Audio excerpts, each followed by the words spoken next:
भारतीय संविधान का जनक कौन है?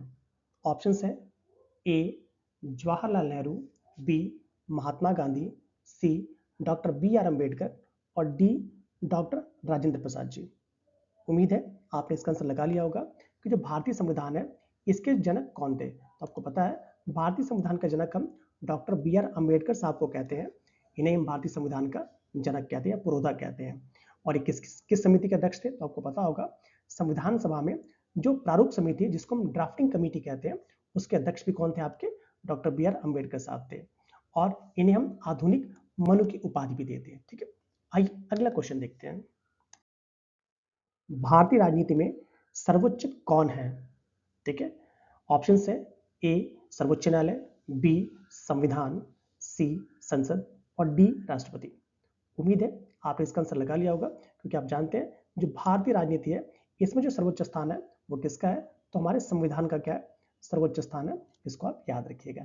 ठीक है, क्योंकि जो सभी संस्थाएं हैं वो किसी न किसी रूप से हमारे संविधान से ही शक्ति प्राप्त करती हैं, इसलिए जो भारतीय संविधान है इसे हम सर्वोच्च रखते हैं। आइए अगला क्वेश्चन देखते हैं। भारतीय संविधान अत्यधिक कठोरता और लचीलापन के बीच संतुलन बनाता है, यह कथन किसका है? आराम से आपने स्टेटमेंट को पढ़ लिया होगा। The Indian constitution strike a good balance between extreme rigidity and flexibility, यह कथन किसका है? A B R Ambedkar, B M V Pylee, C अलेक्जेंड्रोकोविच और डी के सी वेयर। उम्मीद है आपने इसका आंसर लगा लिया होगा। तो ये कथन किसका है? ये जो कथन है आपका ये के सी वेयर साहब का है। इनको याद रखिएगा, जो कि प्रसिद्ध संविधान विशेषज्ञ थे के सी वेयर साहब। उन्होंने भारतीय संविधान के लिए बोला था ये कथन। इसका साथ उन्होंने कहा था कि भारतीय संविधान ना तो पूर्णतः कठोर है और ना ही पूर्णतः लचीला है। आइए अगला क्वेश्चन देखते हैं। स्वतंत्र भारत के प्रथम वित्त मंत्री कौन थे? A K Krishna Menon, B C V Raman, C Sardar Patel और डी आर के खड़मुखम चेट्टी। उम्मीद है आपने इसका आंसर लगा लिया होगा कि भारत के पहले फाइनेंस मिनिस्टर कौन थे। तो इसका सही आंसर हमारा हो जाएगा आर के खड़मुखम चेट्टी साहब। इन्हें हम भारत का स्वतंत्र भारत का प्रथम वित्त मंत्री जानते हैं, जिन्होंने क्या किया था 1947 में पहला बजट प्रस्तुत किया था। आइए अगला क्वेश्चन देखते हैं। निम्न में से कौन सी घटना 1948 में नहीं हुई? ऑप्शन देख लीजिएगा। ए महात्मा गांधी जी की हत्या, ऑप्शन बी संविधान अंगीकृत किया गया, option C Rajagopalachari governor general बने और डी भारत ने ओलंपिक स्वर्ण पदक जीता। उम्मीद है आप इसका आंसर लगा रहे होंगे। Which of the following event did not take place in 1948? इसमें से ऐसा कौन सी घटना है जो 1948 में नहीं हुई? आपको पता है गांधी जी की हत्या थी, ये भी आपको 1948 में हुई है। ठीक है, ये बिल्कुल सही है। राजगोपालाचारी जी जो गवर्नर जनरल बने हैं ये भी आपको 1948 में हुआ है। ठीक है, और भारत ने स्वर्ण पदक जीता है जो हॉकी में, ये भी क्या आपका 1948 में हुआ है। बट जो संविधान को अंगीकृत किया गया ये 1949 में किया गया। इसका सही आंसर क्या लगा देंगे आप? ऑप्शन बी, क्योंकि आप जानते हैं भारतीय संविधान को हम 26 नवंबर 1949 को हमने अंगीकृत किया, तो याद रखिएगा। बाकी सारे ऑप्शन सही हैं। अगला क्वेश्चन देखते हैं। स्वतंत्र भारत के प्रथम विधि मंत्री कौन थे? Options A John Mathai, B Maulana Azad, C doctor B R Ambedkar और डी श्यामा प्रसाद मुखर्जी। उम्मीद है आपने आंसर लगा लिया होगा कि स्वतंत्र भारत के प्रथम कानून मंत्री या विधि मंत्री कौन थे। इसका सही आंसर हमारा क्या हो जाएगा? डॉक्टर बी आर अम्बेडकर साहब यही स्वतंत्र भारत के प्रथम विधि मंत्री थे। इनका नाम याद रखिएगा। ठीक है, आइए अगला क्वेश्चन देखते हैं। स्वतंत्रता के बाद प्रथम मंत्रिमंडल में एकमात्र महिला मंत्री कौन थी? ए विजयलक्ष्मी पंडित, बी सुचेता कृपलानी, सी सरोजिनी नायडू जी और डी राजकुमारी अमृत कौर। उम्मीद है आपने इसका आंसर लगा लिया होगा। तो इसका सही आंसर हमारा क्या है? आपका राजकुमारी अमृत कौर जी, क्योंकि जो प्रथम मंत्रिमंडल था स्वतंत्रता के बाद उसमें एकमात्र मंत्री कौन थी आपकी? तो राजकुमारी अमृत कौर जी थी, जो क्या थी आपकी? स्वास्थ्य मंत्री थी। याद रखिएगा इनका कार्यकाल 1947 से 1957 तक था। और इसके साथ साथ इनका जो हम एम्स दिल्ली की बात करते हैं इसके संस्थापना में भी इनका बहुत बड़ा रोल था। आइए अगला क्वेश्चन देखते हैं। स्वतंत्र भारत के प्रथम गृह मंत्री कौन थे? ए के कामराज, बी राजगोपालाचारी जी, सी मोरारजी देसाई और डी सरदार वल्लभ भाई पटेल जी। उम्मीद है आप इसका आंसर लगा लिया होगा कि स्वतंत्र भारत के प्रथम गृह मंत्री कौन थे। जिसका सही आंसर हमारा सरदार पटेल जी, क्योंकि जो सरदार वल्लभ भाई पटेल थे यही भारत के क्या थे? पहले गृह मंत्री थे। उन्हें हम भारत का लौह पुरुष कहते हैं, ये भी याद रखिएगा, क्योंकि जो रियासतों का एकीकरण हुआ है उनमें सरदार पटेल का बहुत बड़ा रोल था। आइए अगला क्वेश्चन देखते हैं। निम्न में से कौन सा उद्देश्य प्रस्ताव का भाग नहीं था? ठीक है, ऑप्शन ए कानून के समक्ष समानता, ऑप्शन बी भारत संप्रभु गणराज्य, ऑप्शन सी अल्पसंख्यकों की सुरक्षा एंड ऑप्शन डी रियासतों को शक्ति देना। आपको पता होगा जो उद्देश्य प्रस्ताव था इसको नेहरू जी ने प्रस्तुत किया था। चलिए जल्दी से इसका आंसर लगाइए। उम्मीद है आपने इसका आंसर लगा लिया होगा। इसका सही आंसर हमारा क्या हो जाएगा? ऑप्शन डी रियासतों को शक्ति देना, क्योंकि जो उद्देश्य प्रस्ताव था उसमें रियासतों को शक्ति देने की कोई बात नहीं थी। ठीक है, ये प्रस्ताव किसने दिया था? तो डॉक्टर जवाहरलाल नेहरू जी ने दिया था, याद रखिएगा। इसमें समानता, स्वतंत्रता और न्याय के सिद्धांत शामिल थे और इसमें रियासतों को शक्ति देने से संबंधित कोई भी ऐसा भाग नहीं था। आइए अगला क्वेश्चन देखते हैं। भारतीय संविधान कब अंगीकृत किया गया?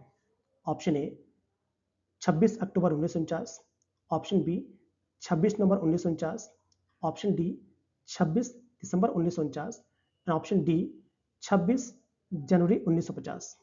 उम्मीद है आपने इसका आंसर लगा लिया होगा कि जो भारतीय संविधान है ये आपका ऑप्शन बी 26 नवंबर 1949 को अंगीकृत किया गया था, याद रखिएगा।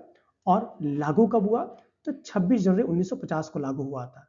ठीक है, और इसीलिए 26 नवंबर को हम क्या मनाते हैं? संविधान दिवस के रूप में मनाते हैं। ये भी क्वेश्चन याद रखिएगा। आइए अगला क्वेश्चन देखते हैं।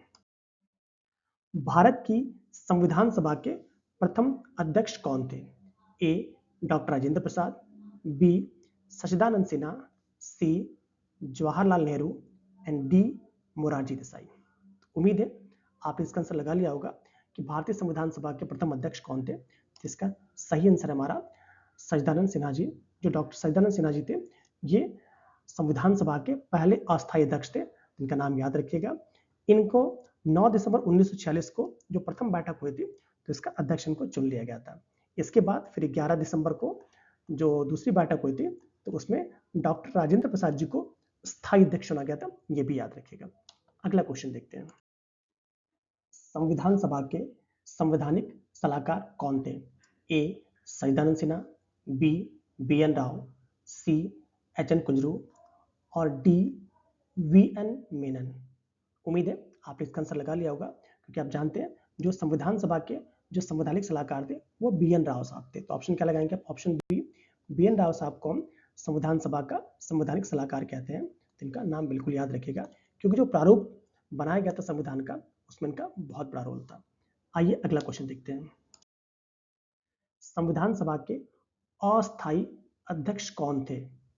ए doctor Ambedkar, B doctor Rajendra Prasad, C Sachchidanand Sinha और डी के एम मुंशी। उम्मीद है आपने इसका आंसर लगा लिया होगा कि जो संविधान सभा के पहले जो अस्थायी अध्यक्ष थे वो कौन थे? आपके डॉक्टर सच्चिदानंद सिन्हा जी थे, जो कि आपका 9 दिसंबर को जो पहली बैठक हुई थी 9 दिसंबर 1946 को, उसी में इनको पहला अस्थायी अध्यक्ष नियुक्त किया था। आइए अगला क्वेश्चन देखते हैं। 1946 की अंतरिम सरकार में डॉक्टर राजेंद्र प्रसाद के पास कौन सा विभाग था? ए रक्षा, बी विदेश मामले, सी खाद्य एवं कृषि और डी शिक्षा। उम्मीद है आपने इसका आंसर लगा लिया होगा। तो इसका सही आंसर हमारा क्या हो जाएगा? ऑप्शन सी खाद्य एवं कृषि, क्योंकि राजेंद्र प्रसाद जी के पास 1946 में जो अंतरिम सरकार बनी थी उनके पास खाद्य एवं कृषि मंत्रालय था। आइए अगला क्वेश्चन देखते हैं। भारतीय संविधान सभा की स्थापना कब हुई? ए 10 जून 1946, बी 9 दिसंबर 1946, सी 26 नवंबर 1949 और डी 26 दिसंबर 1946। तो आपको बताना है भारतीय संविधान सभा की स्थापना कब हुई। वैसे इसकी पहली बैठक को ही हम उसकी स्थापना दिवस मनाते हैं, तो इसका सही आंसर हमारा क्या हो जाएगा? 9 दिसंबर 1946, क्योंकि इसी दिन संविधान सभा की पहली बैठक हुई थी, तो उसी को हम स्थापना दिवस मनाते हैं। तो इसका ऑप्शन क्या लगाएंगे आप? Option B. और आप जानते हैं उसमें अस्थायी अध्यक्ष कौन चुने गए थे? तो डॉक्टर सदानंद सिन्हा साहब चुने गए थे, जो कि 9 दिसंबर 1946 को चुने गए थे। स्थायी अध्यक्ष को कौन चुना गया था?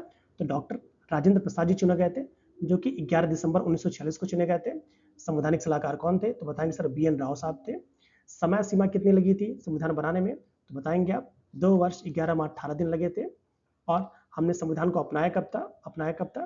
तो बताएंगे सर 26 नवंबर 1949 को संविधान को अपनाया गया था, बट पूर्णतः नहीं अपनाया गया था, अपना लिया गया था, बट जो लागू हुआ था वो आपका 26 जनवरी से लागू हुआ है। संविधान सभा की अंतिम बैठक कब थी? तो बताएंगे आपका 24 जनवरी 1950 को संविधान सभा की अंतिम बैठक थी। तो देखिए कितने सारे फैक्ट आपको याद होगा। ठीक है, आइए अगला क्वेश्चन देखते हैं। जनजाति एवं अपवर्जित क्षेत्रों की सलाहकार समिति के अध्यक्ष कौन थे? A Jawaharlal Nehru, B Vallabh Bhai Patel, C H C Mukherjee और डी मौलाना आजाद। उम्मीद है आपने इसका आंसर लगा लिया होगा कि जो जनजाति अपवर्जित क्षेत्र थे इसकी जो सलाहकार समिति के अध्यक्ष थे कौन थे? तो बताएंगे सरदार वल्लभ भाई पटेल जी इसके अध्यक्ष थे। इनको याद रखिएगा। संविधान सभा ने 24 जनवरी 1947 को मौलिक अधिकारों, अल्पसंख्यकों और जनजाति एवं बहिष्कृत क्षेत्रों के लिए एक व्यापक सलाहकार समिति का गठन किया था। और इस समिति के अध्यक्ष कौन थे आपके? सरदार वल्लभ भाई पटेल थे। याद रखिएगा मौलिक अधिकारों के लिए भी यही है, अल्पसंख्यकों एवं जनजातियों एवं जो बहिष्कृत क्षेत्र है इसके लिए भी कौन है आपके? तो सरदार पटेल जी हैं। अगला क्वेश्चन देखते हैं। संविधान सभा का पहला सत्र कब हुआ? ऑप्शन ए 16 अगस्त 1947, ऑप्शन बी 26 जनवरी 1942, ऑप्शन सी 9 दिसंबर 1946 एंड ऑप्शन डी 26 नवंबर 1946। उम्मीद है आपने इसका आंसर लगा लिया होगा, क्योंकि आप जानते हैं संविधान सभा की जो पहली बैठक थी वो 9 दिसंबर 1946 को हुई थी। तो ऑप्शन क्या हो जाएगा? ऑप्शन सी बिल्कुल सही है। इसके पहले अस्थायी अध्यक्ष कौन थे? तो बताएंगे सर सदानंद सिन्हा साहब इसके पहले अस्थायी अध्यक्ष थे। आइए अगला क्वेश्चन देखते हैं। निम्न में से कौन संविधान सभा का सदस्य नहीं था बताना आप लोग को। ठीक है, A K M Munshi, B N Gopalaswami Ayyangar, C H M Beg और डी टी टी कृष्णामाचारी। उम्मीद है आपने इसका आंसर लगा लिया होगा, जिसका सही आंसर हमारा क्या हो जाएगा? Option C. जो एच एम बेग साहब थे ये संविधान सभा के सदस्य नहीं थे, बाकी सभी लोग क्या थे? संविधान सभा के सदस्य थे। अगला क्वेश्चन देखते हैं।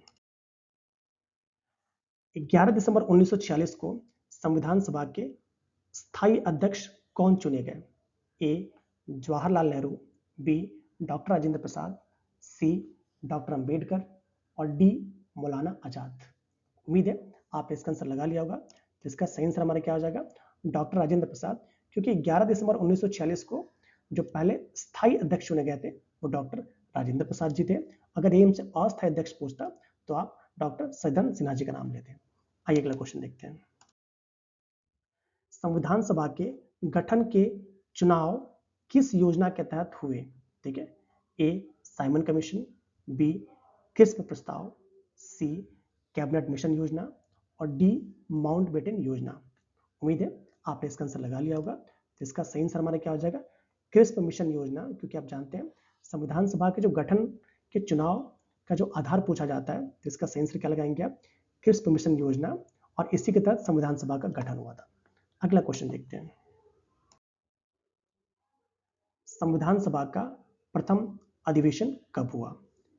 ए 16 अगस्त 1947, बी 26 जनवरी 1946, सी 26 नवंबर 1946 और डी 9 दिसंबर 1946। उम्मीद है आपने इसका आंसर लगा लिया होगा।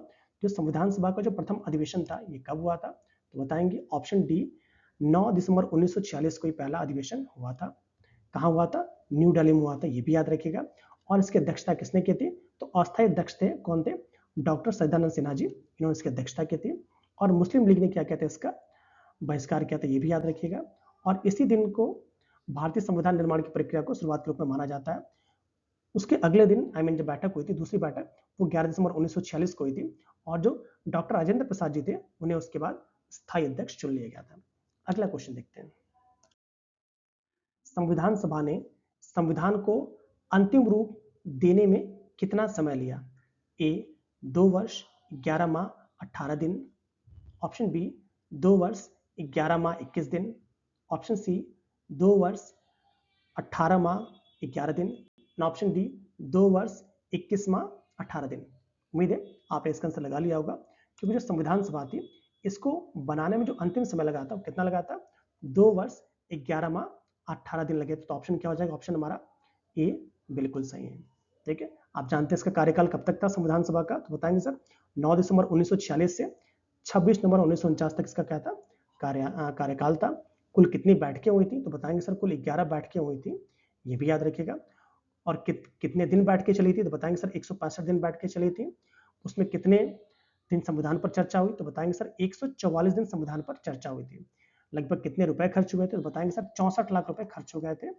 और प्रारूप समिति का जो गठन है, जिसके अध्यक्ष आपके डॉक्टर भीमराव अम्बेडकर साहब थे, उसका गठन कब किया गया था? तो बताएंगे सर 26 अगस्त 1947 को प्रारूप समिति का गठन कर दिया गया था। आइए ये सारे तथ्य याद रखिएगा, बहुत इंपॉर्टेंट है। अगला क्वेश्चन देखते हैं। भारतीय संविधान किसके द्वारा अंगीकृत किया गया? ए संविधान सभा, बी गवर्नर जनरल, सी ब्रिटिश संसद और डी भारतीय संसद। तो आपको पता है जो भारतीय संविधान है ये आपका संविधान सभा के द्वारा अंगीकृत किया गया। तो ऑप्शन ए हमारा क्या हो जाएगा? बिल्कुल सही हो जाएगा। और कब किया गया था? तो 26 नवंबर 1949 को अंगीकृत कर लिया गया था। ठीक है, और संविधान लागू कब हुआ? तो बताएंगे आप 26 जनवरी 1950 को संविधान लागू हुआ था। और 26 नवंबर को हम क्या मनाते हैं? तो बताएंगे सर 26 नवंबर को ही हम संविधान दिवस के रूप में मनाते हैं। अगला क्वेश्चन देखते हैं। 1946 में संविधान सभा के प्रथम सत्र की अध्यक्षता किसने की? ए doctor Rajendra Prasad, B doctor सच्चिदानंद सिन्हा, सी राजगोपालाचारी और डी जे.बी. कृपलानी साहब। उम्मीद है आपने इसका आंसर लगा लिया होगा। तो जो 1946 में जो संविधान सभा का जो प्रथम सत्र था, इसकी अध्यक्षता डॉक्टर सच्चिदानंद सिन्हा साहब ने की थी। इनका नाम बिल्कुल याद रखिएगा। और कब की थी? तो 9 दिसंबर 1946 को ही प्रथम सत्र की क्या अध्यक्षता की थी। उसके बाद फिर 11 दिसंबर 1946 को राजेंद्र प्रसाद जी क्या हुए थे? स्थायी अध्यक्ष हुए थे।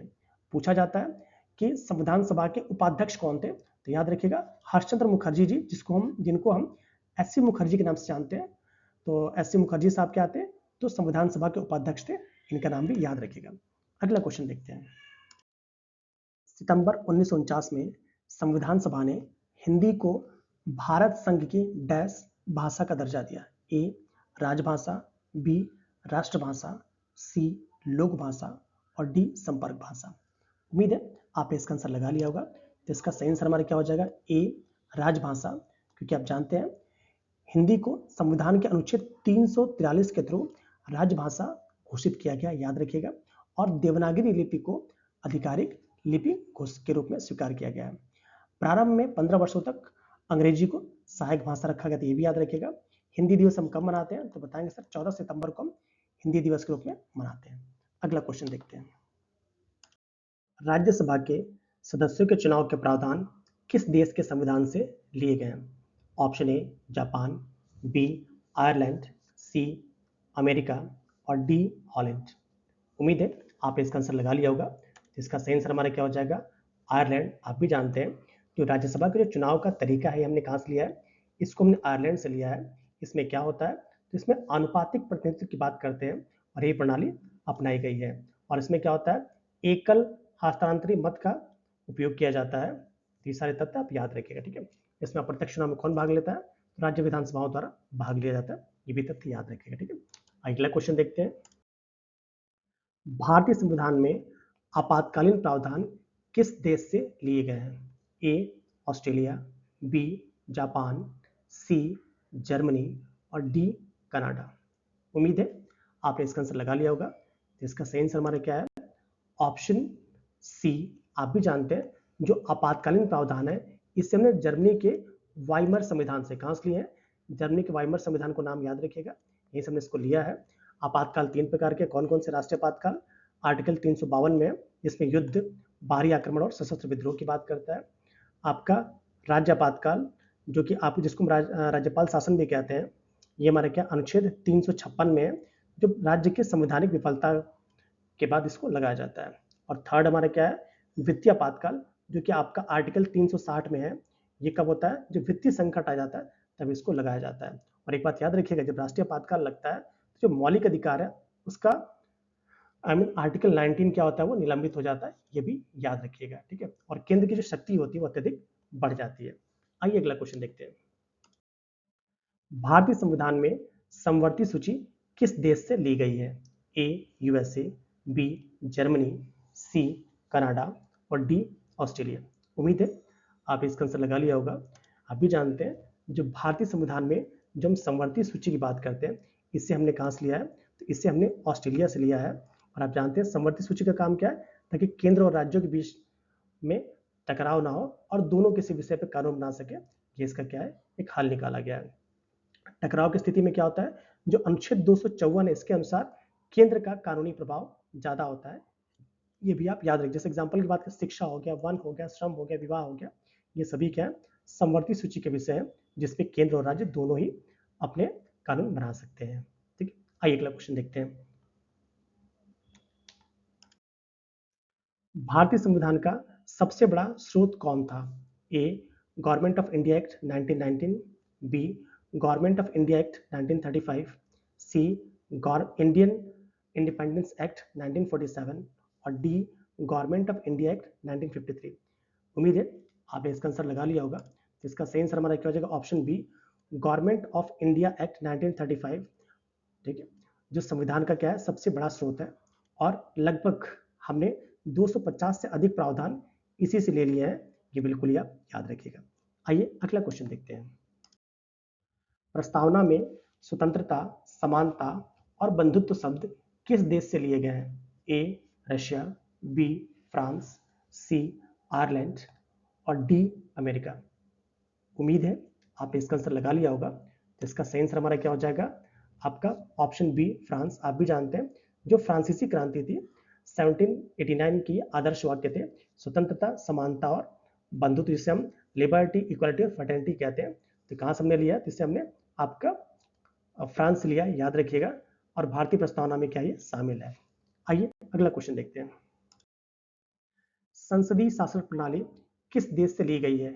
ए अमेरिका, बी रूस, सी ब्रिटेन और डी स्विट्जरलैंड। उम्मीद है आपने इसका आंसर लगा लिया होगा। इसका सही आंसर हमारा क्या हो जाएगा?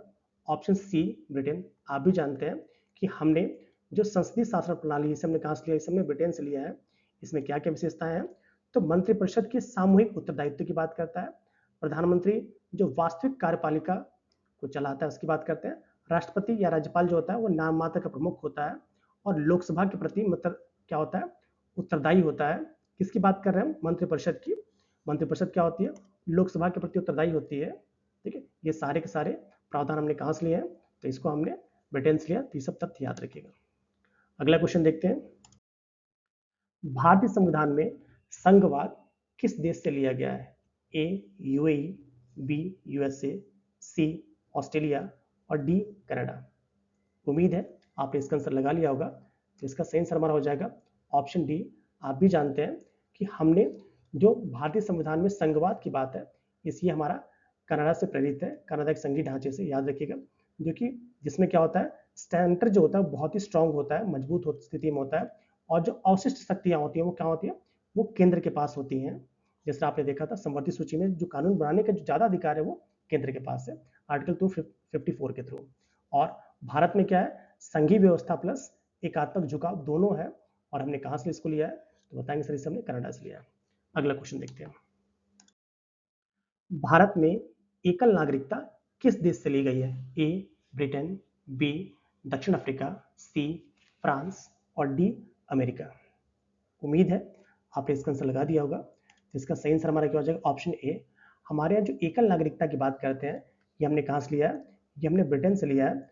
और भारत में भी ब्रिटेन की तरह ही केवल एकल नागरिकता की बात होती है। आइए अगला क्वेश्चन देखते हैं। भारतीय संविधान ने निम्न में से किससे सर्वाधिक उधार लिया है? ए ब्रिटिश संविधान, बी आर्य संविधान, सी भारत सरकार अधिनियम 1935 और डी कनाडाई संविधान। उम्मीद है आपने इसका आंसर लगा दिया होगा। इसका सही आंसर हमारा क्या हो जाएगा? Option C. क्योंकि 1935 का जो अधिनियम था उससे लगभग 250 से अधिक प्रावधान हमने सीधे के सीधे हमने ले लिए थे। तो जो सबसे अधिक प्रभाव पड़ा है किसका पड़ा है? भारत सरकार अधिनियम 1935 का, याद रखिएगा, जिसमें हम प्रशासनिक ढांचा और संघीय व्यवस्था को जस का तस कॉपी कर लिया। आइए अगला क्वेश्चन देखते हैं। भारत में एकल नागरिकता किस देश से ली गई है? ए ब्रिटेन, बी दक्षिण अफ्रीका, सी फ्रांस और डी अमेरिका। तो आपको बताना है भारत में जो एकल नागरिकता की हम बात करते हैं, इससे हमने किस देश से लिया है। उम्मीद है आपने इसका आंसर लगा लिया होगा। तो इसका सही आंसर हमारा क्या है? ऑप्शन ए ब्रिटेन, क्योंकि आप जानते हैं ब्रिटेन में भी आपका एकल नागरिकता है और हमने जो एकल नागरिकता का कॉन्सेप्ट है उस हमने ब्रिटेन से ले रखा है। आइए अगला क्वेश्चन देखते हैं। भारतीय संविधान ने निम्न में से किससे सर्वाधिक उधार लिया है? ए ब्रिटिश संविधान, बी आर्य संविधान, सी भारत सरकार अधिनियम 1935 और डी कनाडाई संविधान। तो आपको बताना है कि अपने संविधान निर्माण में भारतीय संविधान ने सबसे अधिक कहां से उधार लिया है। तो उम्मीद है आपने इसका आंसर लगा लिया होगा। तो इसका सही आंसर हमारा क्या है? ऑप्शन सी भारत सरकार अधिनियम 1935, क्योंकि जो हमारा जो संविधान बना है उसमें हमने 10 के 10 लगभग 250 से अधिक आर्टिकल हमने जो आपका भारत सरकार अधिनियम 1935 से वहीं से 10 का 10 ले लिया है। ठीक है, जिसमें हमारा क्या था? प्रशासनिक ढांचा और संघीय ढांचा की व्यवस्था की बात करता है। तो इसका सही आंसर आप क्या लगाएंगे? Option C. आइए अगला क्वेश्चन देखते हैं। भारतीय संविधान में वाक एवं अभिव्यक्ति की स्वतंत्रता किस अनुच्छेद में उल्लिखित है? A article 14, B article 19/1/A, C article 21 और डी आर्टिकल 22। तो आपको बताना है भारतीय संविधान में वाक एवं अभिव्यक्ति की स्वतंत्रता किस अनुच्छेद में उल्लिखित है। उम्मीद है आपने इसका आंसर लगा लिया होगा। तो इसका सही आंसर हमारा क्या हो जाएगा? ऑप्शन बी, क्योंकि आप जानते हैं जो अनुच्छेद 19/1/A है, इसमें भारतीय नागरिकों को वाक एवं अभिव्यक्ति की स्वतंत्रता प्रदान करने की बात की गई है। ये कहाँ पे है? तो आप जानते हैं मौलिक अधिकारों में है। मौलिक अधिकार कहाँ पे है? तो हमारे संविधान के भाग 3 में है। और आर्टिकल जो 19/2 है, इसके तहत युक्ति संगत प्रतिबंध लगाए जा सकते हैं। आइए अगला क्वेश्चन देखते हैं। निम्नलिखित में से कौन सा विषय भारतीय संविधान की समवर्ती सूची में शामिल है? ए वन, बी रक्षा, सी मुद्रा और डी कृषि। उम्मीद है आप आंसर लगा रहे होंगे कि इसमें से कौन सा विषय है जो भारतीय संविधान की समवर्ती सूची में शामिल है। तो इसका सही आंसर क्या है? इसका सही आंसर हमारा ऑप्शन ए वन, क्योंकि आप जानते हैं समवर्ती सूची वो सूची होती है जिसमें केंद्र और राज्य दोनों ही कानून बना सकते हैं। और वन जो है यह समवर्ती सूची का विषय है जो 42वें संविधान संशोधन 1976 द्वारा समवर्ती सूची में जोड़ा गया है। जैसे एग्जाम्पल के लिए शिक्षा हो गया, विवाह हो गया, श्रम हो गया, वन हो गया, ये सभी के सभी क्या है? समवर्ती सूची के विषय है। आइए अगला क्वेश्चन देखते हैं। जब हम कहते हैं कि भारत में संघीय शासन प्रणाली है तो इसका क्या अर्थ है? ए सभी नागरिकों को सामाजिक एवं आर्थिक न्याय, बी आस्था और उपासना की स्वतंत्रता, सी केंद्र और राज्यों के बीच शक्तियों का विभाजन और डी 18 वर्ष में मतदान का अधिकार। तो आपको बताना है कि भारत में संघीय शासन प्रणाली से आप क्या मतलब निकालते हैं। उम्मीद है आपने इसका आंसर लगा लिया होगा। तो इसका सही आंसर हमारा क्या हो जाएगा? ऑप्शन सी, क्योंकि संघवाद का अर्थ क्या है? केंद्र और राज्यों के बीच में शक्तियों का विभाजन, जिसमें केंद्र और राज्य दोनों ही एक साथ काम करें। और यह विभाजन क्या होता है? ये विभाजन संविधान द्वारा प्रदत्त होता है और भारत में द्विसदनीय शासन प्रणाली विकसित है जिसमें केंद्र और राज्य दोनों ही अपना अलग अलग शासन करते हैं। 7वीं अनुसूची में आप जानते हैं 3 सूचियां दी गई हैं। संघ सूची जिसमें संघ नियम बनाता है, राज्य सूची पर राज्य बनाता है, समवर्ती सूची जिसमें कि आपका संघ एवं राज्य दोनों ही इस पर आपके कानून बना सकते हैं। तो संघवाद का मतलब क्या होता है कि भारत में एक संघवाद है जिसमें संघ की तरफ एकात्मक झुकाव भी है। आइए अगला क्वेश्चन देखते हैं। भारतीय संविधान की संघ सूची में कितने विषय हैं? ए 246, बी 100, सी 66 और डी 52। तो आपको बताना है भारतीय संविधान की संघ सूची में कितने विषय हैं। उम्मीद है आपने इसका आंसर लगा लिया होगा। तो इसका सही आंसर हमारा क्या हो जाएगा? ऑप्शन बी, क्योंकि आप जानते हैं वर्तमान में जो संघ सूची है इसमें हमारे 100 विषय दिए गए हैं जिसपे केवल केंद्र कानून बनाता है। और प्रारंभ में कितने विषय थे? 97 विषय थे। ये भी टॉपिक आप याद रखिएगा। आइए अगला क्वेश्चन देखते हैं। निम्न में से कौन सा विषय भारतीय संविधान की राज्य सूची में शामिल है? ए रक्षा, बी विवाह, सी मुद्रा और डी कृषि। उम्मीद है आप इसका आंसर लगा रहे होंगे कि कौन सा राज्य सूची में शामिल है। आइए इसका आंसर देखते हैं। इसका सही आंसर हमारा जाएगा ऑप्शन डी, क्योंकि आप जानते हैं जो कृषि है यह आपका राज्य सूची का विषय है जिसपे राज्य सरकार अपनी कृषि नीतियां बनाती है। जैसे अगर और बात करें आप, रक्षा हो गया, मुद्रा हो गया, क्या है, ये आपके संघ सूची के विषय है। विवाह जो होता है संवर्ती सूची का विषय है, ये भी आप याद रखिएगा। आइए अगला क्वेश्चन देखते हैं। भारतीय संविधान का कौन सा भाग आर्थिक और सामाजिक न्याय प्रदान करता है? ए राज्य के नीति निर्देशक तत्व, बी मौलिक अधिकार, सी प्रस्तावना और डी ओनली ए। चलिए, उम्मीद है आप इसका आंसर लगा रहे होंगे कि भारतीय संविधान का कौन सा भाग आर्थिक और सामाजिक न्याय प्रदान करता है। तो इसका सही आंसर हमारा क्या हो जाएगा? ऑप्शन ए, क्योंकि आप जानते हैं भारतीय संविधान का जो भाग 4 है, इसी में हम डीपीएसपी की बात करते हैं, भारत राज्य के नीति और निदेशक तत्वों की। इसका उद्देश्य क्या होता है? सामाजिक और आर्थिक न्याय स्थापित करना। और ये क्या करता है कि कल्याणकारी राज्य की अवधारणा को भी ये पूर्ण करता है। ये भी टॉपिक याद रखिएगा। हाँ, डीपीएसपी के जो भी विषय होते हैं वो न्यायालय द्वारा बाध्यकारी नहीं होते हैं, केवल शासन के लिए मार्गदर्शक के रूप में कार्य करते हैं। और हमने डीपीएसपी को कहां से लिया है? तो बताएंगे सर, इससे हमने आयरिश संविधान से, अर्थात आयरलैंड के संविधान से लिया है। आइए अगला क्वेश्चन देखते हैं। भारतीय संविधान की आत्मा किसे कहा जाता है? ए प्रस्तावना, बी समानता का अधिकार, सी धार्मिक स्वतंत्रता और डी सभी अनुच्छेद। तो जल्दी से आप बताइए कि भारतीय संविधान की आत्मा किसे कहते हैं। उम्मीद है आपने इसका आंसर लगा लिया होगा। इसका सही आंसर हमारा क्या है?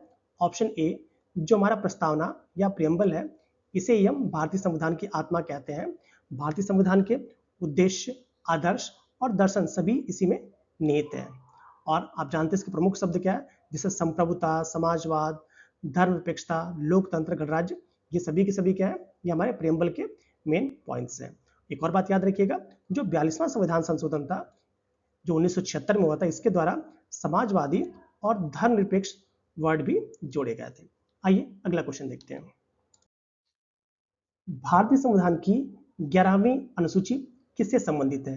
ए पंचायती राज, बी नगर निगम, सी केंद्र राज्य सरकार और डी नगर पालिका। तो आपको बताना है जो 11वीं अनुसूची है वो किससे संबंधित है। उम्मीद है आपने इसका आंसर लगा लिया होगा। तो इसका सही आंसर हमारा क्या हो जाएगा? ऑप्शन ए, क्योंकि आप जानते हैं जो पंचायती राज संस्थाएं हैं ये आपकी 11वीं अनुसूची से संबंधित है। और इसे कब जोड़ा गया था? इसे आपका 73वां संविधान संशोधन 1992 के द्वारा जोड़ा गया है।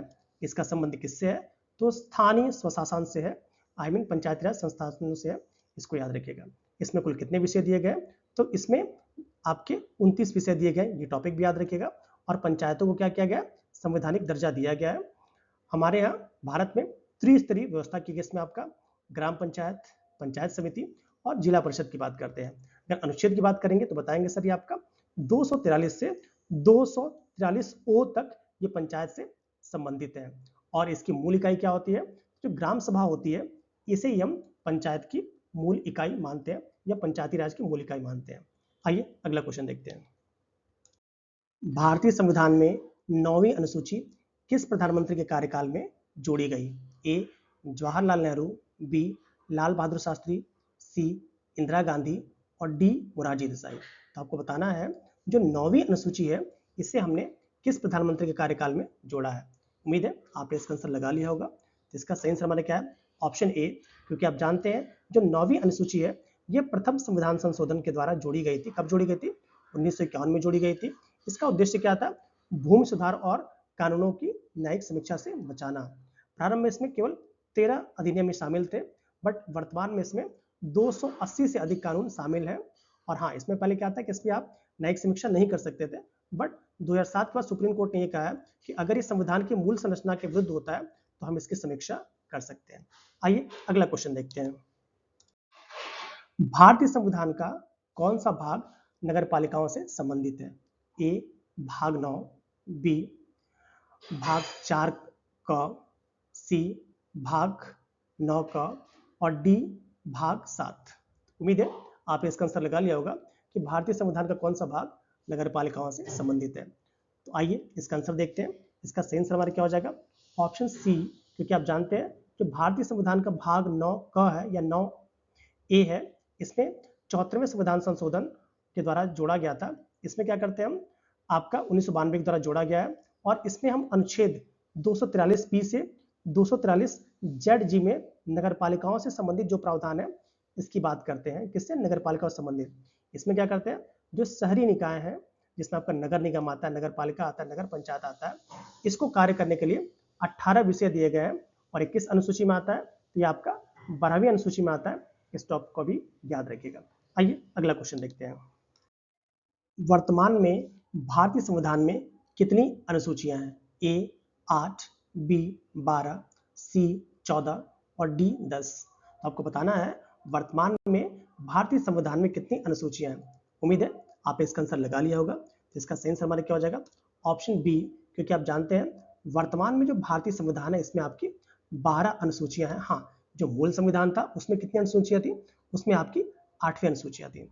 और जो अनुसूचियां जोड़ी गई हैं, तो जो 9वीं अनुसूची है उसको हमने 1951 में जोड़ा है। जो 10वीं अनुसूची है उसको हमने जो दल बदल वाला है इसको हमने 1985 में जोड़ा है। जो 11वीं और 12वीं अनुसूची है उसे हमने 1992 में जोड़ा है। आइए अगला क्वेश्चन देखते हैं। संविधान लागू होने के समय भारतीय संविधान कितने भागों में विभाजित था? ए 16, बी 24, सी 25 और डी 22। तो आपको बताना है भारतीय संविधान जब लागू हुआ था तो उस समय उसमें कितने भाग थे। उम्मीद है आपने इसका आंसर लगा लिया होगा। तो इसका सही आंसर हमारा क्या हो जाएगा? ऑप्शन डी, क्योंकि जब संविधान हमारा लागू हुआ था 26 जनवरी 1950 को, तो उस समय इसमें टोटल 22 भाग थे। कितने भाग थे? 22 भाग थे और 395 अनुच्छेद और 8 अनुसूचियां थी। याद रखिएगा, जब लागू हुआ था तो 22 भाग, 395 अनुच्छेद और 8 अनुसूचियां थी। बट अगर वर्तमान की बात करते हैं तो इसमें आपका क्या है? 25 भाग, 12 अनुसूचियां और लगभग 448 से अधिक अनुच्छेद है। ये टॉपिक आप याद रखिएगा। आइए अगला क्वेश्चन देखते हैं। भारतीय संविधान का कौन सा भाग नागरिकता से संबंधित है? ए भाग 1, बी भाग 2, सी भाग 3 और डी भाग 4। उम्मीद है आपने आंसर लगा लिया होगा कि कौन सा भाग आपका है जो कि नागरिकता से संबंधित है। तो आइए इसका आंसर देखते हैं। इसका सही आंसर हमारा क्या हो जाएगा? भाग सेकंड, क्योंकि जो भाग 2 होता है जिसमें अनुच्छेद 5 से लेकर 11 तक ये भारत के नागरिकता से संबंधित है। और आप जानते हैं नागरिकता कैसे मिलती है? तो जन्म के आधार पे, वंश के आधार पे, पंजीकरण के आधार पे और प्राकृतिकरण के सिद्धांत के आधार पे भी हमें नागरिकता प्राप्त होती है। और आप जानते हैं जो नागरिकता अधिनियम है ये 1955 द्वारा विस्तृत प्रावधान दिया गया है। आइए अगला क्वेश्चन देखते हैं। भारतीय संविधान का कौन सा भाग मूल कर्तव्यों से संबंधित है? ए भाग 4, बी भाग 4 क, सी भाग 9 क और डी भाग 9 ब। बताना है आपको इसमें से कौन सा भाग है जो मूल कर्तव्यों से संबंधित है। उम्मीद है आपने इसका आंसर लगा लिया होगा। तो इसका सही आंसर हमारा क्या हो जाएगा? ऑप्शन बी, क्योंकि आप जानते हैं जो भारतीय संविधान का भाग 9 क है या आर्टिकल पूछा जाए तो बताएंगे सर आर्टिकल 51A ये आपका मूल कर्तव्य से जोड़ा गया है। और आप जानते हैं इसे कब जोड़ा गया है? तो 42वां संविधान संशोधन 1976 से। इस समय वर्तमान में मूल कर्तव्यों की संख्या कितनी है? तो बताएंगे सर ये 11 है। और ये नागरिकों का क्या है कि नैतिक कर्तव्य है। कितनी संख्या? 11 है। और इसे हमने कहां से लिया है? तो इसे हमने यूएसएसआर से लिया है। जब लिया था उसमें इनकी संख्या कितनी थी? मात्र 10 थी। आइए अगला क्वेश्चन देखते हैं। नीति निर्देशक तत्व किस भाग में वर्णित है? ए भाग 2, बी भाग 4, सी भाग 3 और डी भाग 9। तो आपको बताना है जो नीति निर्देशक तत्व है ये संविधान के किस भाग में है। उम्मीद है आपने इसका आंसर लगा लिया होगा। तो इसका सही आंसर हमारा क्या हो जाएगा? ऑप्शन बी, क्योंकि आप जानते हैं जो भाग 4 है इसी में हम नीति निर्देशक तत्व जिसे हम directive principles of state policy कहते हैं इसके बारे में हम बात करते हैं। अनुच्छेद पूछा जाए क्या बताएंगे आप? अनुच्छेद 35 से लेकर 51 तक किससे संबंधित है? तो आपका डीपीएसपी से संबंधित है। इसे हमने कहां से लिया है? तो बताएंगे से हमने आयरलैंड से लिया है। इसका काम क्या है? तो सामाजिक आर्थिक न्याय को स्थापित करना। हाँ, याद रखिएगा जो नीति निर्देशक तत्व है ये न्यायालय द्वारा लागू नहीं किया सकता है, इसके केवल शासन के लिए मार्गदर्शक के रूप में रखा गया है। आइए अगला क्वेश्चन देखते हैं। न्यायपालिका को कार्यपालिका से अलग करने का प्रावधान संविधान के किस भाग में है? ए प्रस्तावना, बी मौलिक अधिकार, सी नीति निर्देशक तत्व और डी 7वीं अनुसूची। तो आपको बताना है न्यायपालिका को जो कार्यपालिका से अलग करने का प्रावधान है ये संविधान के किस भाग में है। उम्मीद है आपने इसका आंसर लगा लिया होगा। तो इसका सही आंसर हमारा क्या हो जाएगा? ऑप्शन सी, क्योंकि आप जानते हैं जो डीपीएसपी अर्थात जो नीति नियंत्रक तत्व है, इसी में जो अनुच्छेद 50 है वो न्यायपालिका और कार्यपालिका के पृथक्करण की बात करता है। आइए अगला क्वेश्चन देखते हैं।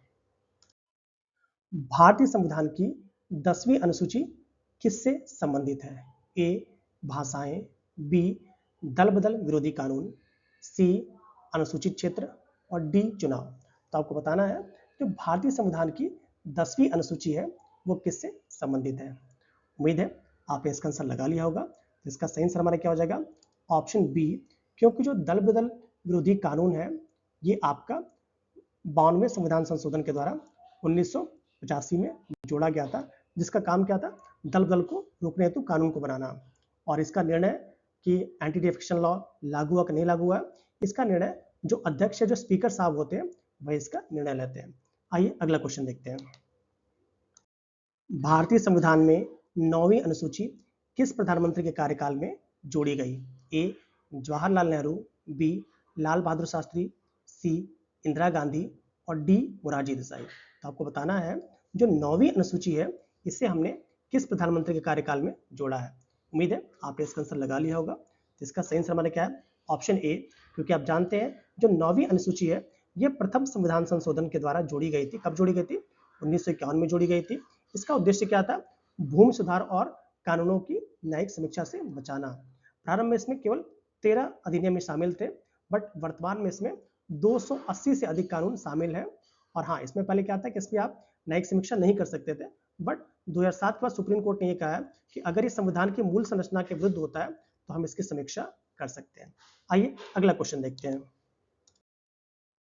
भारत में महिलाओं के लिए 1/3 सीटें कहाँ आरक्षित हैं? ए पंचायती राज संस्थाएं, बी लोकसभा, सी राज्य विधानसभाएं और डी न्यायपालिका। तो आपको बताना है भारत में महिलाओं को 1/3 सीटें कहाँ पे रिजर्व की गई हैं।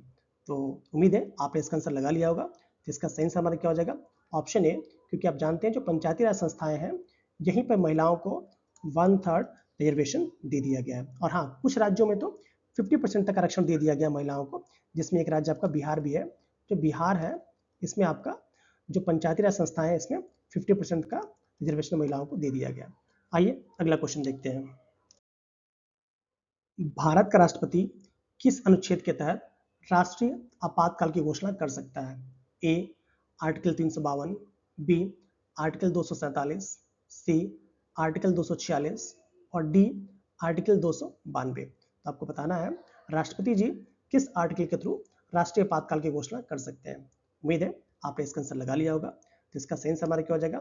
ऑप्शन ए, क्योंकि आप जानते हैं अनुच्छेद 352 के तहत ही जो राष्ट्रपति जी हैं वो राष्ट्रीय आपातकाल लगाते हैं। इसका कारण क्या हो सकता है? युद्ध हो सकता है, बाहरी आक्रमण हो सकता है या सशस्त्र विद्रोह, तीनों इसके कारण हो सकते हैं। एक और बात याद रखिएगा, जो 44वां संविधान संशोधन है 1978 का, इसी के तहत आंतरिक अशांति को हटाकर उसी की जगह हमने विशेष विद्रोह का वर्ड का यूज किया गया है। और इसके लिए क्या आवश्यक है? तो इसके लिए राष्ट्रपति जी को कैबिनेट की लिखित सलाह आवश्यक होती है और संसद की मंजूरी उन्हें 1 माह के भीतर लेनी होती है। प्रभाव क्या है? तो केंद्र से शक्ति बढ़ती है, आप जानते हैं, और संघीय ढांचा एकात्मक हो जाता है जब राष्ट्रीय आपातकाल लगता है। आइए अगला क्वेश्चन देखते हैं।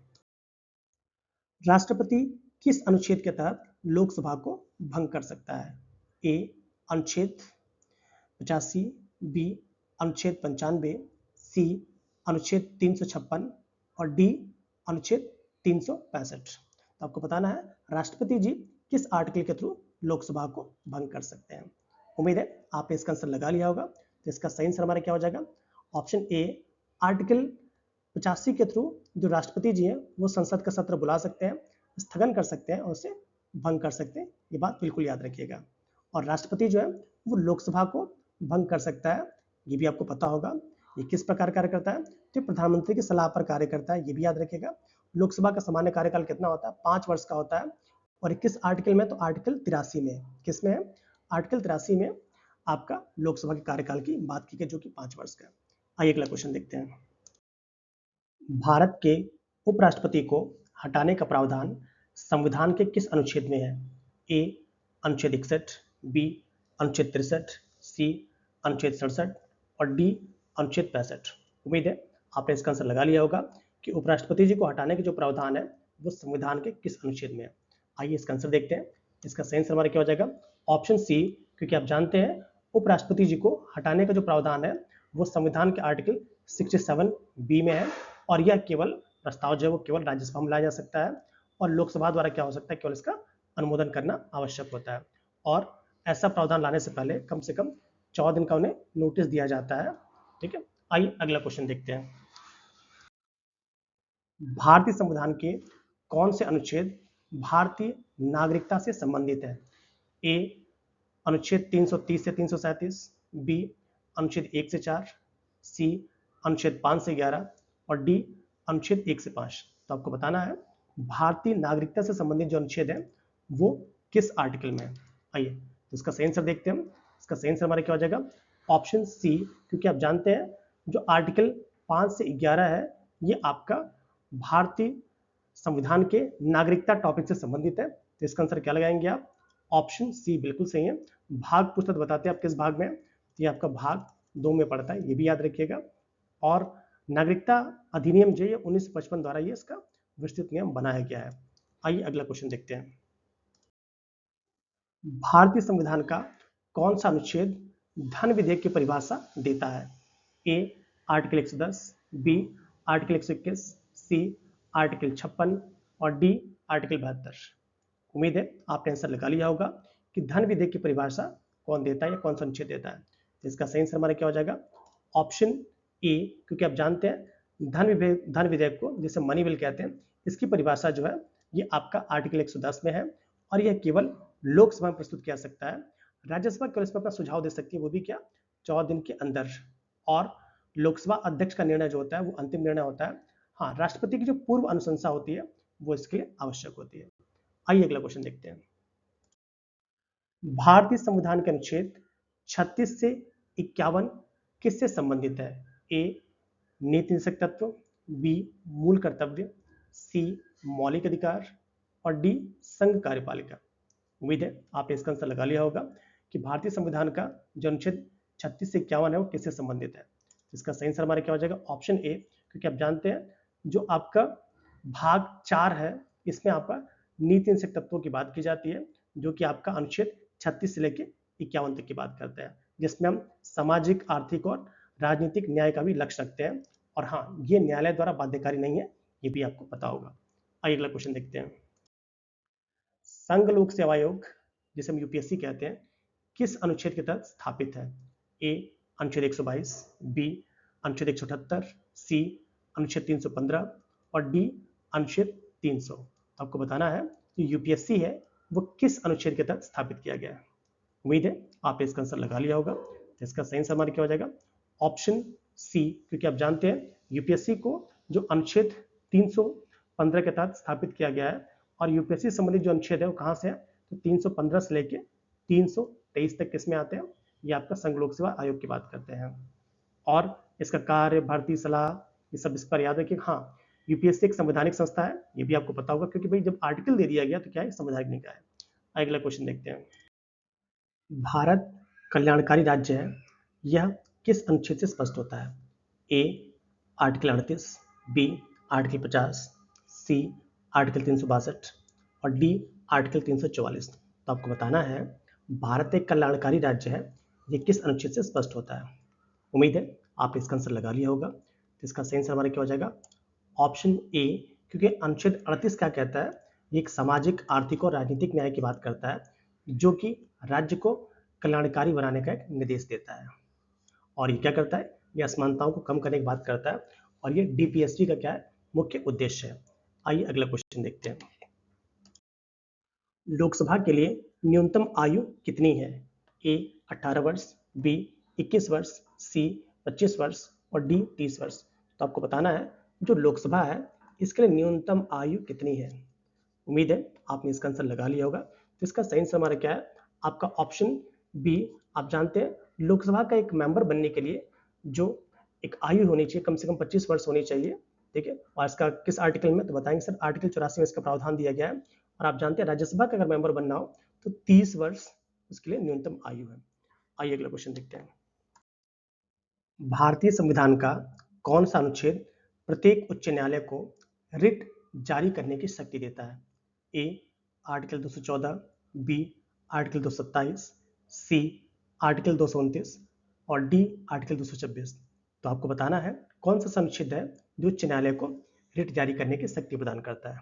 उम्मीद है आपने इसका आंसर लगा लिया होगा। तो इसका सही आंसर हमारा क्या हो जाएगा? ऑप्शन डी, अनुच्छेद 226। क्योंकि जो अनुच्छेद 226 है ये उच्च न्यायालय को रिट जारी करने की शक्ति देता है, जो कि कौन से हैं? 5 प्रकार के रिट होते हैं: हिबिस्कस कॉर्पस, मैंडेमस, कर्टोरी, प्रोविशन और आपका क्योटो वारंटो। और ये क्या करता है? यह शक्ति मौलिक अधिकारों के साथ साथ कानूनी अधिकारों के लिए दिए जाते हैं। और जो सुप्रीम कोर्ट होता है वो अनुच्छेद 32 के तहत केवल मौलिक अधिकारों की रक्षा के लिए रिट जारी करता है। इसको याद रखिएगा। इसी आधार पर हम कहते हैं कि उच्च न्यायालय की शक्ति है वो आपका सर्वोच्च न्यायालय से ज्यादा मानी जाती है। आइए अगला क्वेश्चन देखते हैं। भारतीय संविधान का अनुच्छेद 370 किससे संबंधित था? ए जम्मू कश्मीर को विशेष दर्जा, बी राष्ट्रपति शासन, सी जल विवाद और डी संशोधन। तो आपको बताना है जो आर्टिकल 370 था वो किससे संबंधित है। उम्मीद है आपने इसका आंसर लगा लिया होगा। तो इसका सही आंसर हमारा क्या हो जाएगा? ऑप्शन ए, क्योंकि आप जानते हैं जो जम्मू कश्मीर राज्य को विशेष दर्जा दिया गया था वो आर्टिकल 370 के तहत दिया गया था और जिसे 5 अगस्त सन 2019 को ही निरस्त कर दिया गया। इसको याद रखिएगा। इसके बाद जम्मू कश्मीर राज्य को 2 केंद्र शासित प्रदेशों में विभाजित कर दिया गया। कौन सा? जम्मू कश्मीर और लद्दाख के रूप में। आइए अगला क्वेश्चन देखते हैं। भारतीय संविधान के संशोधन की प्रक्रिया किस अनुच्छेद में दी गई है? A article 348, B article 358, C article 368 और डी आर्टिकल 378। उम्मीद है आपने इसका आंसर लगा लिया होगा कि भारतीय संविधान के जो संशोधन की प्रक्रिया है वो किस आर्टिकल में दी गई है। इसका सही आंसर क्या हो जाएगा हमारा? Option C, article 368। क्योंकि जो संविधान संशोधन की प्रक्रिया है किस आर्टिकल में? आर्टिकल 368 में। और आप जानते हैं हमारे यहाँ संविधान संशोधन के लिए 3 प्रकार का तरीका है। एक हमारा साधारण बहुमत, विशेष बहुमत और विशेष प्लस राज्यों की सहमति के आधार पर। हाँ, इन सब के लिए क्या होता है? राष्ट्रपति की सहमति आवश्यक होती है। आइए अगला क्वेश्चन देखते हैं। संविधान लागू होने के समय प्रस्तावना में निम्न में से कौन सा आदर्श शामिल नहीं था? ए स्वतंत्रता, बी समानता, सी समाजवाद और डी न्याय। तो आपको बताना है संविधान जब लागू हुआ था तो हमारे प्रियम्बल में इनमें से कौन सा आदर्श शामिल नहीं था। उम्मीद है आपने इसका आंसर लगा लिया होगा। इसका सही आंसर हमारा क्या हो जाएगा? ऑप्शन आपका सी, क्योंकि जो समाजवाद है ये हमारे मूल संविधान में नहीं था, जिसे आपका 42वां संविधान संशोधन 1976 के द्वारा जोड़ा गया था। आइए अगला क्वेश्चन देखते हैं। निम्न में से कौन सी स्वतंत्रता प्रस्तावना में नहीं दी गई है? ए विचार की स्वतंत्रता, बी अभिव्यक्ति की स्वतंत्रता, सी विश्वास की स्वतंत्रता और डी आर्थिक स्वतंत्रता। तो आपको बताना है इनमें से ऐसी कौन सी स्वतंत्रता है जो प्रस्तावना में नहीं दी गई है। उम्मीद है आपने इसका आंसर लगा लिया होगा। इसका सही आंसर हमारा क्या हो जाएगा? ऑप्शन डी आर्थिक स्वतंत्रता। क्योंकि आप जानते हैं प्रस्तावना में 5 प्रकार की स्वतंत्रता की बात की गई। कौन कौन सी? विचार की, अभिव्यक्ति की, विश्वास की, धर्म की, उपासना की और इसमें आपका आर्थिक स्वतंत्रता की बात नहीं की गई है। आइए अगला क्वेश्चन देखते हैं। यह विशेषता व्यक्तियों को अपने धार्मिक विश्वासों के अनुसार जीवन जीने की स्वतंत्रता देती है। ए धर्मनिरपेक्षता, बी अखंडता, सी संप्रभुता और डी लोकतंत्र। तो आपको बताना है इसमें से ऐसा कौन सा है जो धार्मिक विश्वासों के अनुसार जीने की स्वतंत्रता देती है। उम्मीद है आपने इसका आंसर लगा लिया होगा। तो इसका सही आंसर हमारा क्या हो जाएगा? ऑप्शन ए सेकुलरिज्म अर्थात धर्मनिरपेक्षता। धर्मनिरपेक्षता क्या बताता है? राज्य सभी धर्मों को समान दृष्टि से देखता है। ये किस आर्टिकल में है? तो आर्टिकल 25 से लेकर 28 तक धार्मिक स्वतंत्रता की बात करता है। और इसे कब जोड़ा गया है? 42वां संविधान संशोधन 1976 में जोड़ा गया है धर्मनिरपेक्षता वर्ड को, ये भी याद रखिएगा। अगला क्वेश्चन देखते हैं। प्रस्तावना में कौन सा आदर्श रूसी संविधान से लिया गया है? ए न्याय, बी स्वतंत्रता, सी समानता और डी समाजवाद। उम्मीद है आपने इसका आंसर लगा लिया होगा कि प्रस्तावना में ऐसा कौन सा आदर्श है जो रूसी संविधान से लिया गया है। तो इसका सही आंसर हमारा क्या हो जाएगा? ऑप्शन डी समाजवाद। क्योंकि आप जानते हैं समाजवाद है इसे हमने सोवियत संघ के संविधान से लिया हुआ है, जो कि हमने 42वां संविधान संशोधन 1976 के माध्यम से जोड़ा हुआ है। आइए अगला क्वेश्चन देखते हैं। भारत एक गणराज्य है, इसका क्या अर्थ है? ए, सभी पद नागरिकों के लिए खुले। बी, संसदीय प्रणाली। सी, जनता के हाथों में सत्ता। और डी, संघीय व्यवस्था। उम्मीद है आपने इसका आंसर लगा लिया होगा कि भारत एक रिपब्लिक है, ये किस वाक्य द्वारा संपन्न हो जाएगा। आइए इसका आंसर देखते हैं। तो जो आपका पहला वाक्य है, सभी पद नागरिकों के लिए खुले हुए हैं, ये शो करता है कि भारत एक गणराज्य है। क्योंकि गणराज्य का मतलब क्या होता है? वंशानुगत शासन नहीं, राष्ट्रपति निर्वाचित होता है, सभी लोग निर्वाचित होते हैं, इसलिए भारत एक गणराज्य है। ये आपका जो कि सभी नागरिकों के लिए खुले हुए हैं, इसका आंसर क्या लगा देंगे आप? ये लगा देंगे। आइए अगला क्वेश्चन देखते हैं। पंजीकरण द्वारा नागरिकता प्राप्त करने हेतु कितने वर्ष निवास आवश्यक है? ए, 1 वर्ष। बी, 2 वर्ष। सी, 4 वर्ष। और डी, 7 वर्ष। तो आपको बताना है कि रजिस्ट्रेशन के द्वारा जो हम नागरिकता प्राप्त करने हेतु आवेदन देते हैं, इसके लिए हमें कम से कम कितने वर्ष तक निवास करना आवश्यक होता है। उम्मीद है आपने इसका आंसर लगा लिया होगा। जिसका सही आंसर हमारा क्या हो जाएगा? ऑप्शन डी, 7 वर्ष। क्योंकि नागरिकता संशोधन अधिनियम 1955 के द्वारा ये बोला गया है कि पंजीकरण हेतु कम से कम 7 वर्ष तक निवास करना आवश्यक है। और 7 वर्ष लगातार नहीं, धीमे धीमे टुकड़ों टुकड़ों में हो सकता है, बट जो अंतिम के 12 महीने हैं उसमें आपको लगातार भारत में रहना होगा। आइए अगला क्वेश्चन देखते हैं। कौन सा देश दोहरी नागरिकता की अनुमति देता है? इन ऑप्शंस में हमको बताना है कौन सा देश है जो ड्यूअल सिटीजनशिप देता है। A, Bharat. B, Japan. C, America. और डी, नीदरलैंड। उम्मीद है आपने इसका आंसर लगा लिया होगा। तो इसका सही आंसर हमारा क्या हो जाएगा? Option C, America. क्योंकि आप जानते हैं अमेरिका में आपका ड्यूअल सिटीजनशिप का कॉन्सेप्ट है। हमारे देश भारत में या फिर जापान में, नीदरलैंड में ऐसा कॉन्सेप्ट नहीं है। आइए अगला क्वेश्चन देखते हैं। भाषा और संस्कृति के संरक्षण का अधिकार किस मौलिक अधिकार में आता है? ए, सांस्कृतिक एवं शैक्षणिक अधिकार। बी, स्वतंत्रता का अधिकार। सी, शोषण के विरुद्ध अधिकार। और डी, धर्म का अधिकार। उम्मीद है आपने इसका आंसर लगा लिया होगा कि भाषा एवं संस्कृति के संरक्षण का अधिकार किस मौलिक अधिकार के अंतर्गत आता है। इसका सही आंसर हमारा क्या हो जाएगा? ऑप्शन ए, संस्कृति एवं शैक्षणिक अधिकार के अंतर्गत आता है, जो कि इस अनुच्छेद में अनुच्छेद 29 और 30 में, और ये अल्पसंख्यकों को विशेष सुरक्षा प्रदान करता है और उनको शैक्षणिक संस्थान को स्थापित करने का भी अधिकार प्रदान करता है। आइए अगला क्वेश्चन देखते हैं। निम्न में से कौन सा मौलिक अधिकार नहीं है? ए, समानता का अधिकार। बी, संपत्ति का अधिकार। सी, स्वतंत्रता का अधिकार। और डी, धर्म का अधिकार। तो आपको बताना है इसमें से कौन सा आपका फंडामेंटल राइट नहीं है। उम्मीद है आपने इसका आंसर लगा लिया होगा। तो इसका सही आंसर हमारा क्या हो जाएगा? ऑप्शन बी, संपत्ति का अधिकार, राइट टू प्रॉपर्टी, ये हमारा मौलिक अधिकार नहीं है। संपत्ति का जो अधिकार है जो 44वें संविधान संशोधन 1978 के द्वारा हटा दिया गया है। अब ये आर्टिकल 300 ए में आ गया है और ये क्या है? कानूनी अधिकार है। पहले किस अनुच्छेद में था ये? तो पहले अनुच्छेद 31 में था। इस बात को भी आप याद रखिएगा। और इस समय इसको हटा दिया गया है। कब हटाया गया? तो 44वां संविधान संशोधन से हटाया गया। और किस आर्टिकल में है? तो आर्टिकल 300 ए में है। आइए अगला क्वेश्चन देखते हैं। भारतीय संविधान में कितने मौलिक अधिकार प्रदान किए गए हैं? ए, 5। बी, 6। सी, 7। और डी, 8। उम्मीद है आपने इसका आंसर लगा लिया होगा कि हमारा जो भारतीय संविधान है इसमें कितने प्रकार के मौलिक अधिकार प्रदान किए गए हैं। आइए इसका आंसर देखते हैं। इसका सही आंसर हमारा क्या हो जाएगा? Option B, 6। क्योंकि आप जानते हैं हमारा जो संविधान है इसमें हम 6 प्रकार के मौलिक अधिकारों की बात करते हैं। हाँ, जब संविधान प्रारंभ करने की बात करें, जब लिखा गया था उसमें यहाँ पे 7 प्रकार के मौलिक अधिकार थे, बट जो आर्टिकल 31 है इसके थ्रू जो संपत्ति का अधिकार है इसको हमने 44वां संविधान संशोधन 1978 के द्वारा हटा दिया है। इस समय जो आपका संपत्ति का अधिकार है ये आपका अनुच्छेद 300 ए के तहत क्या है? कानूनी अधिकार है, ये भी याद रखिएगा। आइए अगला क्वेश्चन देखते हैं। 14 वर्ष से कम आयु के बच्चों का कारखानों में कार्य करना किस मौलिक अधिकार का उल्लंघन है? ए, समानता का अधिकार। बी, शोषण के विरुद्ध अधिकार। सी, स्वतंत्रता का अधिकार। और डी, सांस्कृतिक एवं शैक्षिक अधिकार। उम्मीद है आपने आंसर लगा लिया होगा कि 14 वर्ष से कम आयु के बच्चों का जो कारखानों में कार्य कराया जाता है ये किस मौलिक अधिकार का उल्लंघन है। आइए इसका सही आंसर देखते हैं। इसका सही आंसर हमारा क्या हो जाएगा?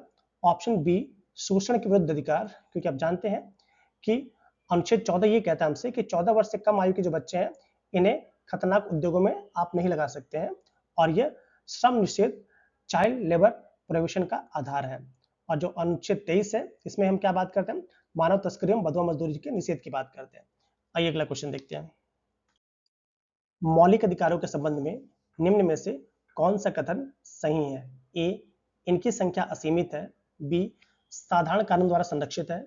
सी, राज्य विधानमंडल बदल सकता है। और डी, ये संविधान द्वारा गारंटीकृत है। उम्मीद है आपने आंसर लगा लिया होगा कि मौलिक अधिकारों के संबंध में कौन सा कथन सही है। तो इसका सही आंसर हमारा क्या हो जाएगा? ऑप्शन डी, ये संविधान द्वारा क्या है, गारंटीकृत है। क्योंकि आप जानते हैं जो मौलिक अधिकार है ये संविधान द्वारा प्रदत्त है हमें, और ये साधारण कानून नहीं है। इनके उल्लंघन पर आप आर्टिकल 32 के तहत आप सीधे सुप्रीम कोर्ट जा सकते हैं। डॉक्टर अम्बेडकर साहब ने अनुच्छेद 32 को संविधान की आत्मा कहा था, ये भी आप याद रखिएगा। और हाँ, ये न्यायालय द्वारा प्रवर्तनीय है। आइए अगला क्वेश्चन देखते हैं। भारतीय संविधान में कितने मौलिक कर्तव्य हैं? ए 7, बी 9, सी 11 और डी 12। तो आपको बताना है हमारा जो संविधान है इसमें कितने टोटल मौलिक कर्तव्य हैं। उम्मीद है आपने इसका आंसर लगा लिया होगा। तो इसका सही आंसर हमारा क्या हो जाएगा?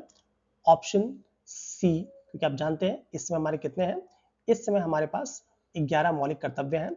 जो 42वां संविधान संशोधन था 1976, उसी में स्वर्ण सिंह समिति की सिफारिशों पर 10 मौलिक कर्तव्यों को जोड़ा गया था।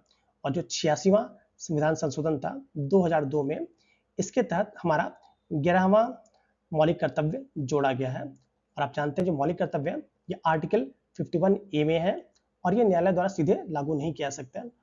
ठीक है, ये भी याद रखिएगा। हाँ, ये हमारे नागरिकों का क्या होता है, नैतिक कर्तव्य होता है, ये भी आप याद रखेंगे। आइए अगला क्वेश्चन देखते हैं। भारत की संप्रभुता, एकता और अखंडता की रक्षा करना किससे संबंधित है? ए, मौलिक अधिकार। बी, मौलिक कर्तव्य।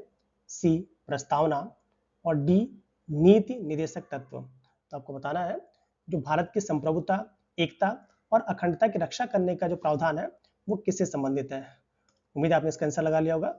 इसका सही आंसर हमारा क्या है? ऑप्शन बी, फंडामेंटल ड्यूटी से संबंधित है। आप जानते हैं ये किस अनुच्छेद में, तो आर्टिकल 51A में है, और इसमें क्लॉज सी में याद रखिएगा। नागरिकों का कर्तव्य क्या होता है कि राष्ट्र की अखंडता बनाए रखें। राष्ट्रीय सुरक्षा और एकता से जुड़ा मुद्दा है, और आप जानते हैं इसे हमने 42वें संविधान संशोधन के द्वारा जोड़ा गया था। ये पॉइंट भी आप याद रखिएगा। आइए अगला क्वेश्चन देखते हैं। मौलिक कर्तव्यों को किस संशोधन द्वारा जोड़ा गया? ए 41वां, बी 42वां, सी 43वां और डी 44वां। तो आपको बताना है जो हमारी फंडामेंटल ड्यूटीज है इससे हमने किस अमेंडमेंट के द्वारा जोड़ा गया था। उम्मीद है आपने इसका आंसर लगा लिया होगा। तो इसका सही आंसर हमारा क्या हो जाएगा?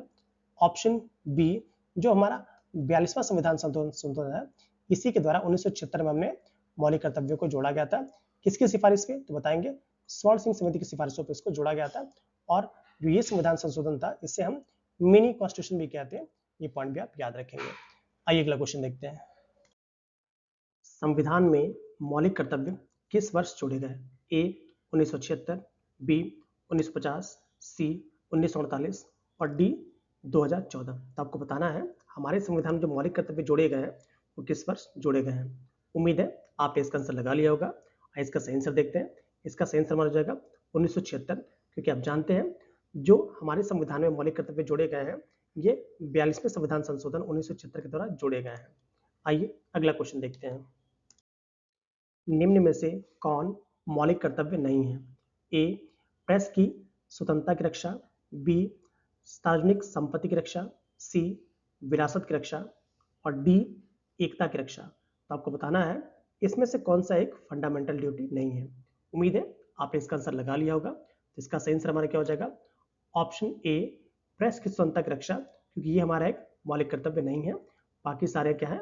मौलिक कर्तव्य हैं। आइए अगला क्वेश्चन देखते हैं। स्मारकों की रक्षा किस अनुच्छेद में है? A, article 47, B, article 48, C, article 49 और डी, आर्टिकल 50। तो आपको बताना है जो प्रोटेक्शन ऑफ मॉन्यूमेंट्स है वो किस अनुच्छेद में है। उम्मीद है आपने इसका आंसर लगा लिया होगा। तो इसका सही आंसर हमारा क्या हो जाएगा?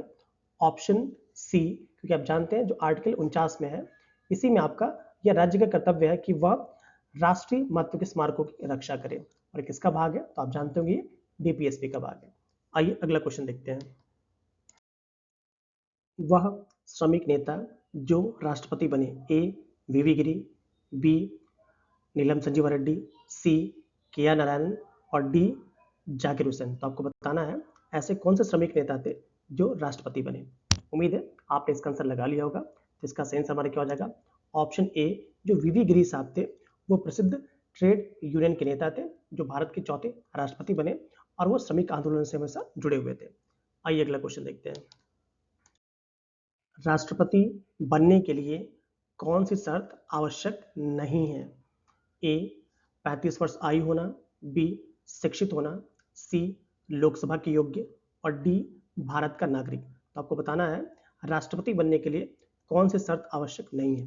उम्मीद है आपने इसका आंसर लगा लिया होगा। तो इसका सही आंसर हमारा क्या हो जाएगा, option B education, I mean educated होना कोई राष्ट्रपति बनने की भारत में आवश्यकता नहीं है, बल्कि नागरिकता भी होनी चाहिए, आयु 35 वर्ष होनी चाहिए और लोकसभा का सदस्य होने की योग्यता भी होनी चाहिए। ठीक, आइए अगला क्वेश्चन देखते हैं।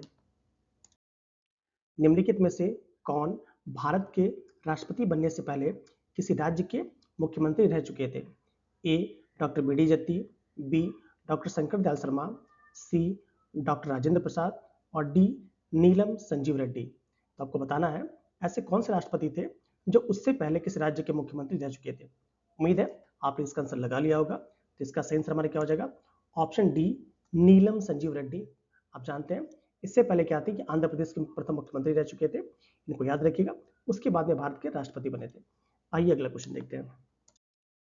निम्नलिखित में से किसने भारत के उपराष्ट्रपति के रूप में लगातार 2 कार्यकाल पूरे किए। A S Radhakrishnan, B R Venkataraman, C Shankar Dayal Sharma और डी वीवी गिरी जी।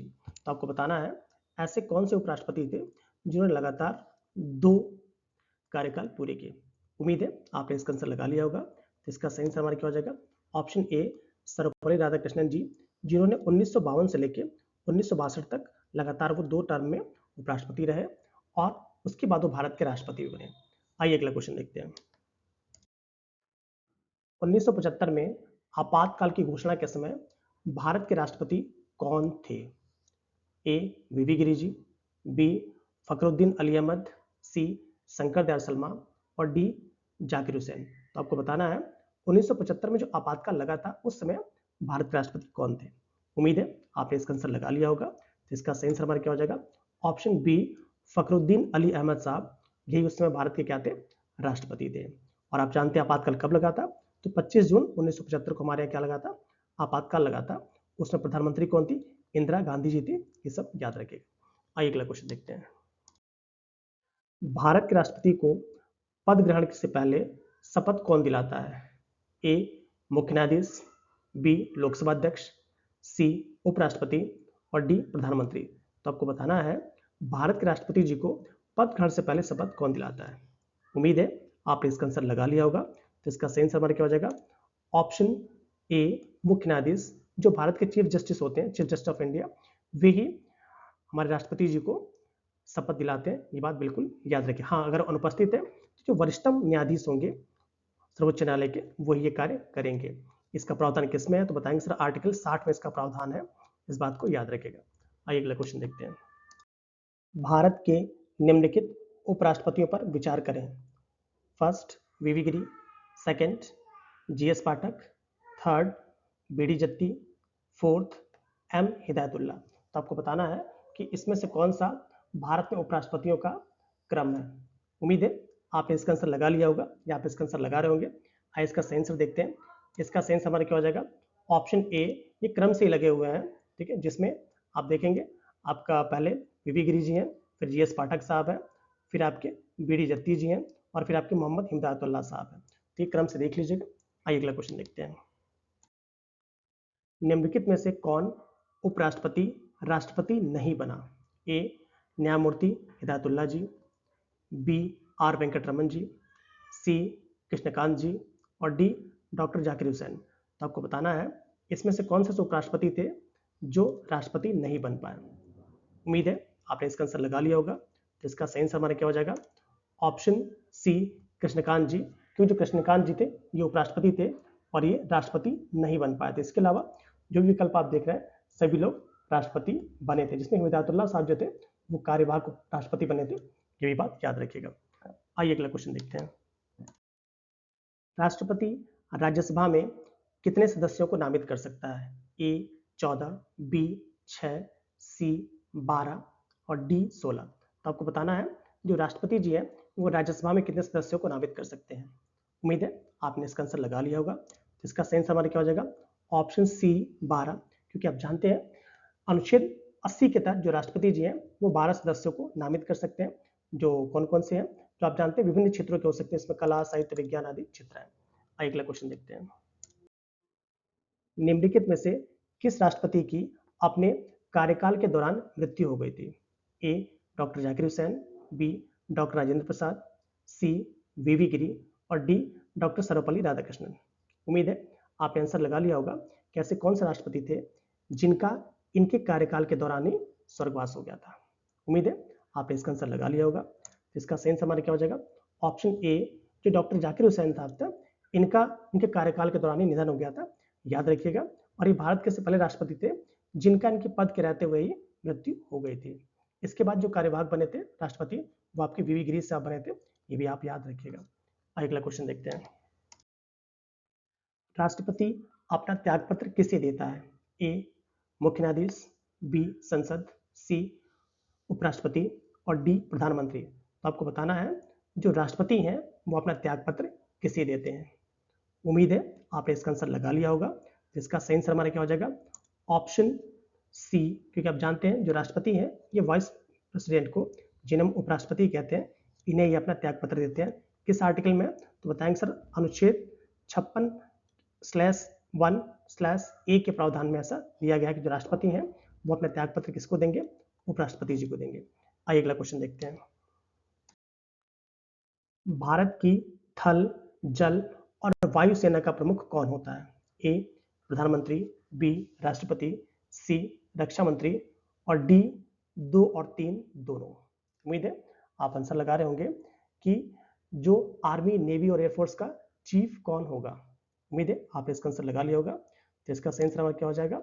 ऑप्शन बी, क्योंकि आप जानते हैं जो राष्ट्रपति जी होते हैं वो सशस्त्र बलों के सर्वोच्च कमांडर होते हैं, ये बात बिल्कुल याद रखिएगा, और ये उनको अधिकार संविधान द्वारा प्रदान किया गया। आइए अगला क्वेश्चन देखते हैं।